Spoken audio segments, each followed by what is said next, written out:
What's up, everyone? Game Fan of all games here, or as you want to call me, as Dante, and we're back with another drama scripted.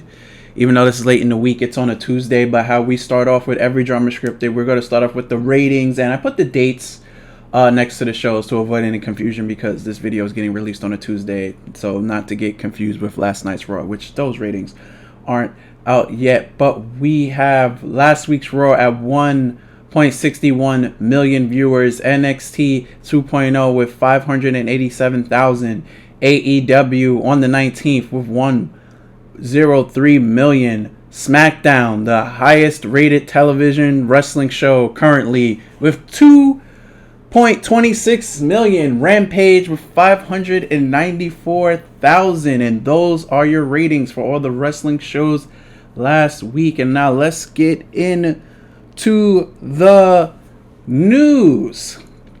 So at the end of last week's NXT, after Walter won his match, he said his new name with his Gunter, and then it was looked up, and WWE at the time patented the name, or trademarked the name Gunter Stark. But if you want to do some research on it, that is the former name of a general on the Nazis, which is a horrible look. Thus, with the backlash of the fans overnight, WWE has released that patent, and Walter is still going to be going by the name of Gunther, but we already know what this name's attached to. I think, personally, it's bad. Obviously, we know what the name is related to. We even know what the original idea was. It was for him to honestly go by the full name of this Nazi, Gunter Stark. I think it's horrible. It's just one of those ideas that WWE just tends to try to go through and doesn't think about the form. Well, no one's gonna Google this name, and then people do, and then you realize it's related to Nazi general. Is WWE trying to make Walter another, heel that's, from a foreign country? I mean, it looks like they're going that route if they're going to give him a general Nazi name.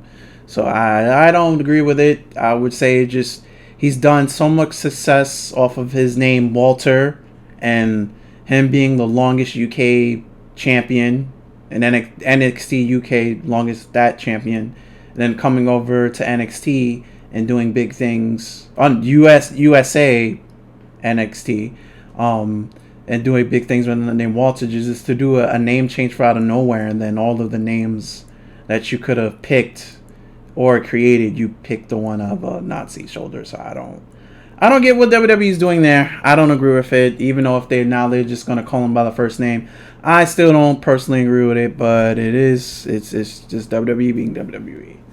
Moving on to the next WWE news, Sami Zayn re-signed with the company with a multi-year deal. I predicted this would happen because his best friend Kevin Owens re-signed, I want to say late December, early January. And I was like, well, Sami Zayn's contract is about to be up too, and since his best friend re-signed, I don't see the reason why not that Sami, isn't going to resign. And look at this, Sami's back in a feud with Shinsuke Knox, trying to get his Intercontinental Championship back. So that's that. Free Ali is trending on Twitter because WWE has yet to still release Mustafa Ali, who asked for his release through Twitter through a video. He wants to try other things. The last thing I've noticed, he tried to audition for the Blade movie. I don't know if Marvel got back to him. I don't know if he did it, but he wants to try WWE things, so he's asking for his release out of his WWE contract, and it still yet has been granted, and he hasn't been on TV in about a month now, which is really, really bad. He was on the cusp of being Money in the Bank until Brock came that and destroyed that, and then he had a heated argument with Vince McMahon for a character idea. It's something that goes against Mustafa Ali, is something that he would never do, and we haven't seen Mustafa Ali on TV since, and it's just the same. It's just like there's so much talent in WWE. Us the hardcore fans, is like not everyone is going to get the push that we think that they deserve. It's just WWE just has too much talent. It's what 5 shows and over 100 superstars. If you want to count over 100 superstars, if you want to count SmackDown, Raw, NXT, and UK NXT, it's a lot of bodies, and not everyone is going to get pushed the way we liked. And speaking of getting pushed on the way we like, it's also been reported that Vince McMahon has given up on pushing Finn Balor. So Vince doesn't see Finn Balor. He doesn't see him as any higher. He only sees him as a mid-carder. And I guess that has to do with when the Demon Finn Balor won the Universal Champion. And I don't know if you guys realize this, but Finn Balor is the first Universal Championship for Monday Night Raw. He got hurt. So, I mean, it sucks. But if your boss doesn't believe in you, you get stuck. So it's interesting to see what they're going to do with Finn Balor or the Demon at this point. I don't think Vince is that stupid to release him within the upcoming months, because Finn will just go back to New Japan, where he started and originated the Bullet Club, or he'll just go to AEW. There's a lot of companies that can use a prince. So it's like I don't see WWE releasing him. I just see them holding on until his contracts run out. I'm surprised that WWE is holding on to Ali, but it is what it is. And on to some other interesting news. We're gonna go to Cody Rhodes. News got out last week that Cody Rhodes is a free agent, but he came back. He is still the TNT championship, and tomorrow on Dynamite there's going to be yet another match again between Sammy Guevara and Cody Rhodes. This time a ladder match to determine the TNT champion. And then there's rumors going around that maybe Cody is the forbidden door, that maybe he'll be in the Royal Rumble, because technically it wouldn't be a forbidden door since he's technically a free agent. He's not signed to any company. It's just, I don't know, for an executive vice president, well, he's technically no longer because he's not under contract.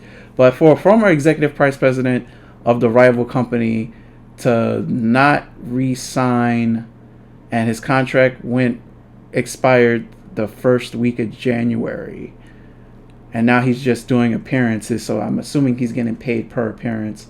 I don't know. Maybe it's all they're doing this on purpose, to add some suspense to the Brandy and Cody Rhodes reality show. Who knows with it? Maybe it's a live work, like for real. He's not signed, but maybe it's like a long work process. I will say one thing: if Sammy Guevara wins tomorrow night, that would shed the light. I was like, it's probably they're gonna keep this work, or they're gonna keep him a free agent, or he's working on bigger things, because he has the Go Big Show, which is no pun intended to the Big Show, which I find kind of funny.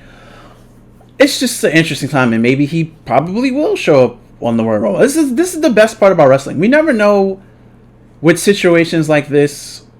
We never know what's really going to happen, and the best part about it, no one's really telling Dave Meltzer what's going on, because even when for his first broke news, he was trying to get news that everyone was avoiding him about the matter. So who knows? Who knows what's going on in the AEW camp when it comes to regards of Cody Rhodes. The one thing that I know is that he has our attention. We're all interested to see where he's going. And, bigger news, Grand Slam pay-per-view is this Saturday. I love the fact that WWE is doing Saturday pay-per-views now, so I don't have to rush and go to sleep. Or those that work on Monday, we don't have to rush to go to sleep. We could comfortably enjoy this pay-per-view on Saturday night, knowing that, majority of the Monday through Friday people, we have off the next day. So I'm happy that WWE is doing Saturday pay-per-views. I'm for one, I'm happy. But let's look at this card. Women's Royal Rumble, Male's Royal Rumble, Raw's Women's Becky versus Dual Drop, Edge and Beth Phoenix versus The Miz and Maurice, Universal Champion, the Big Dog Roman Reigns versus Seth freaking Rollins, Usos brought from ringside, and WWE Champion Brock Lesnar versus Bobby Who. Let's see, quick rundown. Women's Royal Rumble, I have Liv Morgan. I have Liv Morgan getting another chance at Becky Lynch's title. So I have Liv Morgan winning the Women's Royal Rumble. 30-man Royal Rumble, I've been screaming at the high heavens. I have Big E. I'm sticking to the Big E train. I have Big E winning the Men's Royal Rumble. Raw Women's Championship, Becky Lynch versus Dual Drop. I have Becky Lynch. Edge and Beth Phoenix versus The Miz and Maurice. I have Edge and Beth. Universal Championship back. The Big Dog Roman Reigns versus Seth freaking Rollins. Usos bought from ringside. I have Roman Reigns. And Brock Lesnar versus Bobby Who, aka Bobby Lashley. I have Brock Lesnar. So, in all, that's your Drama Scripted for this week. If there's anything you've liked, please leave it in the comment section below. Share this video if you care about this video. Like the video, it's very important. And until the next Drama Scripted, I'm Dante, aka Phenom Games. And I'm out of here. Later, and peace. Be safe, everyone.